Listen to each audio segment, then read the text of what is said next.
Hello, thank you so much for listening in. I'm Samantha Yancey. And I'm Alan Yancey. And this is Ask a Massage Couple. Today we're going to be talking about plantar fasciitis. Ouch. Ouch, double ouch. That's bad times. So sit back, listen in, put your feet up, and let's get our session on. Let's get it on.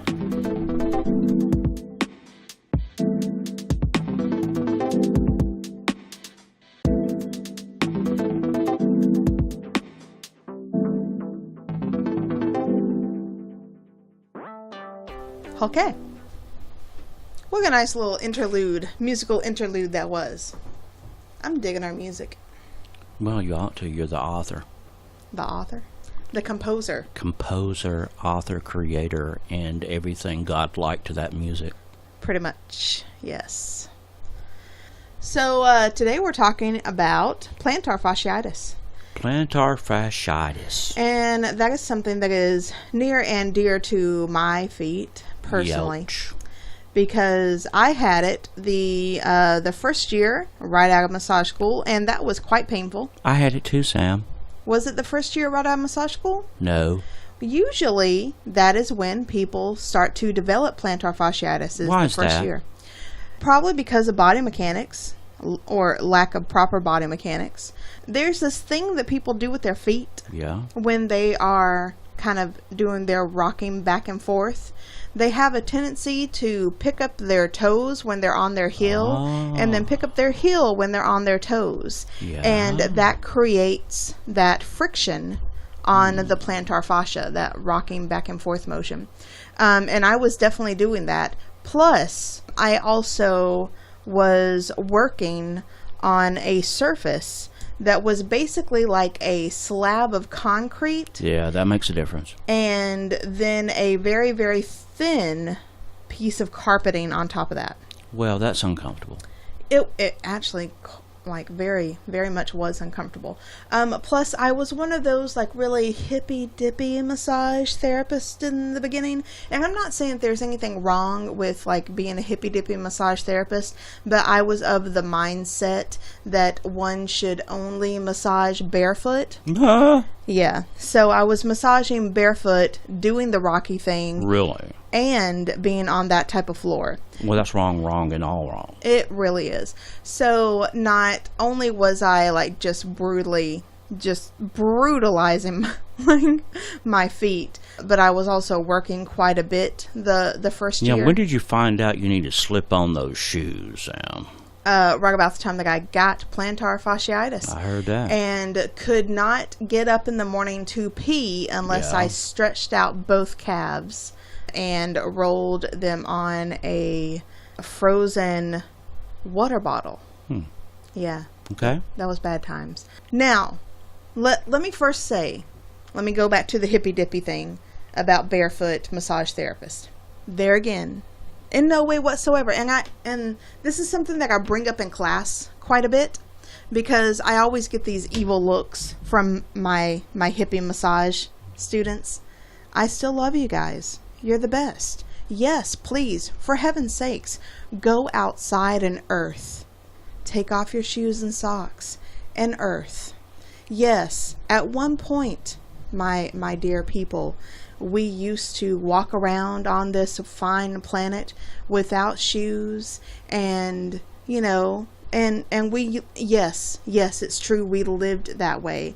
But you know what? At some point, someone stepped on something uncomfortable and said there's got to be a better way. So that's how shoes were invented. That's how shoes were invented. Huh. Yeah. So yes, earth, go outside, plant yourself flat foot on the ground, get your earth on, but remember, we have shoes for a reason, and it's so you don't develop plantar fasciitis. Oh, I thought it was just for fashion. I mean, shoes eventually kind of became something that fashion could be a part of.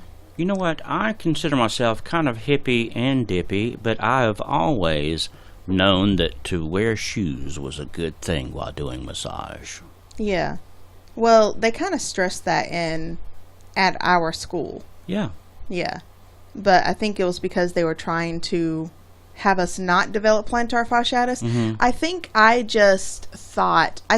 was just of the mindset that, well, I think that people, at one point used to not wear shoes, so I think it's okay for me not to wear shoes during massage, so, and then when I developed plantar fasciitis, and by the way, it's not like you develop it and then it's gone the next day. Oh, no. That shit like lasts like herpes. It's ridiculous. I don't know if it does that. No, I'm serious. But it does linger a little bit. No, it does not just linger. Like, you never fully get rid of it.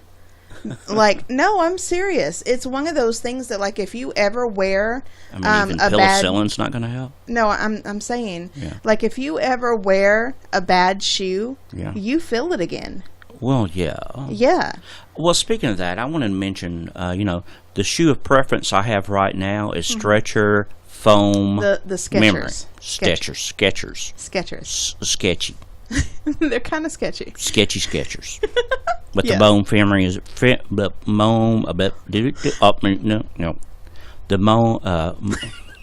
foam memory. I said it. Memory foam. Memory foam. You got this. I can do this. I can talk. I can do it.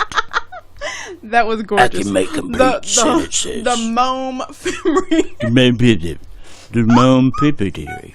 The mo. The Momo Femery. Oh, fuck it. Momo. Yeah, the memory foam. Memory foam. I'm still having trouble. You really are. This is memory kind of funny. foam, okay? Yeah, the Skechers memory foam. And I liked yours so much that I actually ordered the same ones, even though they are technically a men's. It's a slip-on too, so you don't have to worry about tying on them and slipping up, and accidentally slipping on your shoelaces. Yeah, that's nice.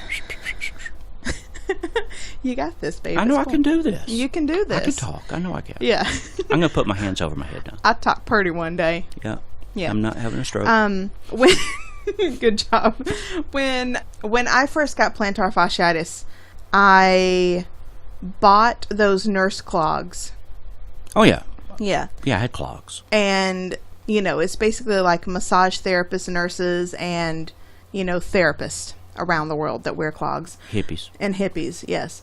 And I bought those nurse clogs, and they really saved my life. And it was the kind that, like, you can keep the clog, but then just buy the insole. Mm-hmm. And I think I bought, like, about 3 or 4 rounds of insole. Man, those clogs are so scuffed up. And I ended up buying, I think it was like a New Balance was my next shoe because it had the right amount of arch and heel support. Okay. And that was good. That was good for me. Now, Sam, I got a question. What exactly is plantar fasciitis? I have to say, plantar fasciitis is one of those pathologies that just makes me giddy on the inside because it has all of those root and like suffix words that they tell you to remember in school. Okay. And when you put them all together, you know exactly what it is. Okay. So plantar, okay, bottom of the foot. Plantar. Yeah. I'm writing this down. Fasc. Fasc. Yeah, that means fascia. And then itis, inflammation. Okay. Yeah. So we've got 3 words here. Yeah. So the fascia of the bottom of the foot has become inflamed. Okay. Isn't that lovely? Yeah, it kind of makes sense, doesn't it? Oh, man, I love that. I really love that. That's my favorite thing. Yeah, like when all the when everything that I teach in anatomy just kind of comes together and makes sense. Wow. So plantar fasciitis, that's basically what it is. The fascia of the bottom of the foot becomes inflamed, and it starts at about the heel. Okay. And there are tendons that go all the way up to the big toe. Right. And it's specifically this one tendon, the flexor hallucis longus. The fascia of that particular tendon becomes inflamed. Okay. Yeah. I mean, and the entire, like, broad, like, fascia of the plantar. Yeah, of the it foot. will turn you into an old man in a hurry. Oh, yeah, absolutely. You'll get up and you'll scuffle Oh yeah, like you cannot You cannot walk. move. You kind of Yeah. like until you get those muscles straightened out. Yeah, like you really have to stretch those Yes. muscles out before you can really walk. And there's a couple of ways that you can do it. Yeah. Yeah, like you can, get up and do a runner stretch. Yeah. Yeah. You were talking about before just doing a stretch while you're in bed. Yeah, that's what I recommend because, before you get up out of bed, go ahead and stretch your feet out and have those shoes handy Yeah. because having shoes on does make a difference. Oh, yeah. There was no way in holy heck I would have been able to go to the restroom, even after stretching, if I did not have shoes on when I first got it. So, like, I would have to get up out of bed, stretch, then put shoes on just to go to the bathroom in the middle of the night. Uh-huh. That sucked. Yeah, stretching, shoes. So there's two things you need. Yeah. Like any other muscle, one of the best things you can do for anything that is inflamed is to rest it. Yeah, absolutely. Yeah. Now, I kept, those bands that you can use to stretch? Yeah. I kept a couple of those by the bed, and I used those to stretch the like my toes in the morning, so that I didn't even have to get out of bed. So I stretched my toes using the bands. Yeah, that makes sense. Yeah. And then I went a little bit further down to the ball of my foot and stretched the like the whole foot up. And then I would get up. You know those balls that have like the little pokey outy spike things? Yeah, I do. I had one of those and rolled it up underneath my foot, and that was okay. I don't really like the spikes. That was a little bit too much. But it was okay, it did the job. Some doctors also give you something called night splints. Yeah. Will it automatically pull your toes backwards as you sleep? But I've had a lot of people tell me those are very uncomfortable to sleep in. Yeah, I also had this foot wrap. It wrapped around the arch of your foot. Yeah. And compressed that through the night. That seemed to work well for me. And I also had this foot massager. Ooh. That was lovely. Well, I just like foot massager anyway. Yeah. I would come home from work and sit down and watch TV and put my foot on the foot massager. Yeah. But I needed to have socks on because there again it had the little pokey things. Yeah. And it also produced like an infrared heat that was quite hot. It was like a vibratory massage. Now, I'm going to throw Really you. I'm lovely. going to throw you a curveball, Sam. Something we haven't discussed. But is there any essential oils would you recommend to rub on the bottom of your feet? I mean, really, any of the topical analgesics, like black pepper, peppermint, rosemary, cajeput. Arcana oil? Arnica? Yeah. Oh, yeah, totally. All right. Yeah. Yeah, absolutely. I was just thinking that, there was probably something in your thing that would help. Oh, yeah, absolutely. I guess with anti-inflammatory, you're talking about taking anything over the counter that would help inflammation too. Oh, yeah, like the NSAIDs. Yeah. Yeah. I mean, when it comes right down to it, you could take whatever. Right. But anything that you can do to prevent it first is absolutely a must. So students that are listening, some of my students, which by the way, how about we have a nice little cult following right now? Who's the cult? Well, some of them are our students. Okay. But I've been looking at our demographics of who is listening to us. Yeah, this is all new to me. Go ahead. Well, I know, like I was telling my cousin Sam the other day, that I looked at our demographics, and we have like a little following from Arizona and California. Weird. That are downloading us quite regularly. Weird. And so, hello guys, how are you? But yeah, so students, if you're listening, hello. Please do yourself a favor and don't massage barefoot. Don't rock back and forth. Good shoes. Yeah, get some really good shoes. Hey, Sam, I'm going to mention something real quick. Mention as shoes. One thing that I think has helped me over the years is Tai Chi and learning how to stand. Yeah. breathing and movement, and it works around the table as well as anywhere.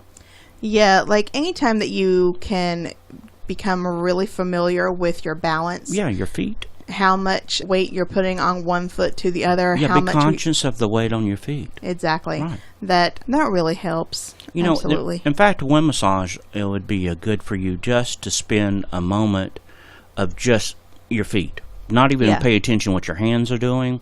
Just pay attention what your feet are doing. Yeah.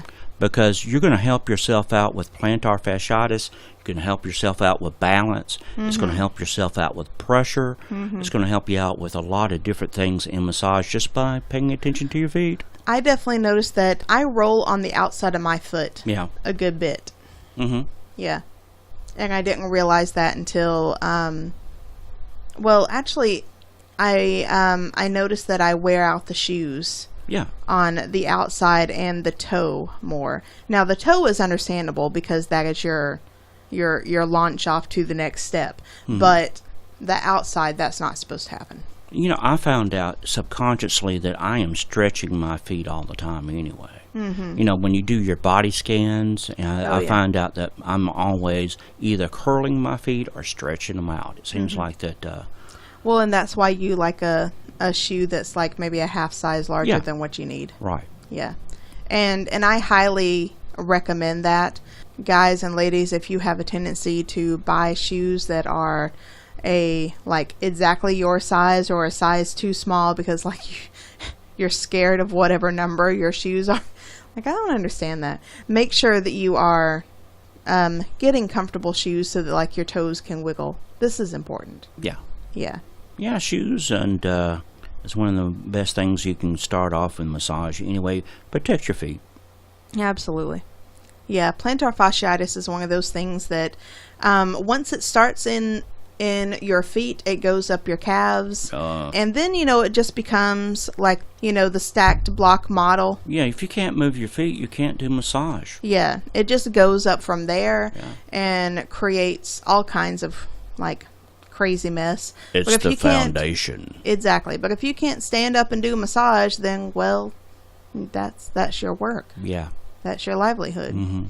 So take care of your feet. Feet are important. Yeah. Get some foot massage. Yeah. Get some reflexology. Mm-hmm. Absolutely. And by the way, if you notice that you have plantar fasciitis, usually it's going to happen around the heel, which is your sciatic point, which is a lot of times your hip and low back. Yeah. So notice your sacrum and your pelvis, what's going on there. And also people that have plantar fasciitis usually are going to have some neck issues, which is right where that plantar fasciitis ends at the big toe, and also in the middle, kidneys and bladder. It definitely affects your whole body. It really does. Yeah, it's foundation is the foundation. If you're off on that, you're gonna be off on the rest of it. Yeah. So foot massage, get some reflexology, get some really good shoes, watch your body mechanics. So I'm going to go down a quick list of what we were talking about. Okay, so I love it. The quick list of things to help you with plantar fasciitis: rest, Yes. icing, hot and cold baths. We haven't talked that. about that idea. Yeah. Anti-inflammatories. Yeah. Night splints, which I don't think I'd recommend. No, but I did like that arch compression. Yeah, arching. wrap. Well, stretching is the number one thing for me personally. Yeah. Besides resting. Yeah. Those are the two things I think that are the most, and also comfortable shoes, Yes. inserts, Yes. anything that's going to help. Yeah. Do it. And don't do that weird rocky thing. Don't rock. Don't do the weird rocky You know what? thing. The thing is, all massage therapists rock a little bit. Well, I mean, you're going to rock, but don't do that dramatic rock from when Heel you're to when toe, you're on heel your to heel, toe. lift your heel. Lift your toes. When you're on your toes, lift your heel. Try to keep a flat foot. Unless you're doing some mindful walking. But who's doing that during a massage, right? Well, I mean, here's the thing: when you're walking, Like there's a gait pattern that you follow. Yeah, this there is not is a pattern. heel strike, flat foot, toe launch. But when you are in the same position, rocking back and forth, there should be a flat foot the entire time. Yeah. So if you don't find that you have that, try to create that. Yeah, adjust your body mechanics. Yeah. If you need to lessen your lunge, bring it in a little bit to make that easier for yourself, then definitely do that. Save your feet. Save the feet. Save the feet is all we're trying to say. All we're saying is save the little feet. Give your feet a chance. Give your feet a chance. All right, guys. Well, thank you so much for listening in, and thank you so much for your constant support. Thank you. Thank you. Oh, and hey, I wanted to let you know that we have a new thing on YouTube. What? Now, of course, Ask a Massage Couple has been on YouTube for a minute. Yes. Where you can go and listen to our stuff on YouTube. There's not video, but you can listen to the audio. But that's coming. Like we're getting there. We're getting there slowly but surely. But we are on YouTube. Yeah. We have a channel called Our Year to Get Fit. And what's that about? It's about our year of getting fit. Oh, I'm part of this, right? You are part of this, and so am I. All right. And we are basically taking a whole year to get fit. And when we say get fit, we mean all ways of getting healthy. The way that we eat. Yes. Our bodies, our minds, emotional fitness. Mind, body, and soul. Spiritual wellness. Yeah. All of that. And you know what? We are already a month in. Yeah. And how's it going? Good. I did I started off the month 2018 doing the Whole 30. What? And I've already completed my Whole 30. Congratulations. Thank you. I am doing the reinstating phase. Yeah, go check that out because there's some phases. There's some phases. Good Lord. I put dairy in my diet the other day, and man is all I'm going to say. Cheese. Well, check it out, man. My French mistress. Okay, so if you want to check that out, it is Our Year, the number 2, Get Fit. On YouTube. All right. And of course, all of the ways that you can find Ask a Massage Couple. There's Ask a Massage Couple podcast on YouTube. Yes. Of course, our Facebook, Ask a Massage Couple. Yeah. Our website, Ask a Massage Couple. We have a website? Well, I mean, the Libsyn. .com. Okay. Yeah. askamassagecouple.libsyn.com. There's a lot of ways to do this. You really can. You could go to iTunes or you could go to Stitcher just to listen to us. But most people tend to go to Facebook. Yeah. And then some people are catching us up on Twitter, which is just A Massage Couple. And I am going to start being a lot more active on Facebook on our accounts to send out some inspiring and peaceful things, I hope. Yeah. So keep that in mind. Yeah. Exciting. We've got some new stuff happening in 2018. So exciting. So, stick around and thank you guys so much for sticking with us, and we appreciate it. Guys, love and compassion. Love, compassion, Al.